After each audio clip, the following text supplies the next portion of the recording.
বন্ধুরা, আশা করি সবাই ভালো আছেন। আমি ভালো আছি।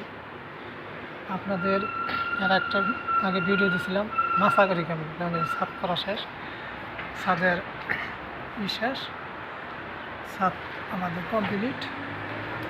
এইভাবে ছাদ করে হবে।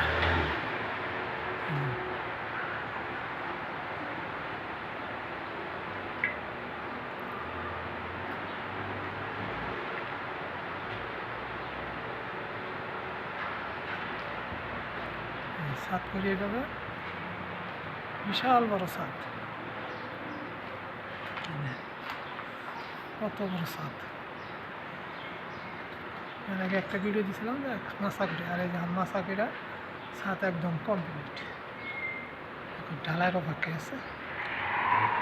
আপনাদের প্রতিটা পদে পদে একটা করে ভিডিও দেবো, আপনারা দেখবেন যে কাজগুলো কীরকম হয়েছে, একটু জানিয়ে যাবেন কমেন্ট।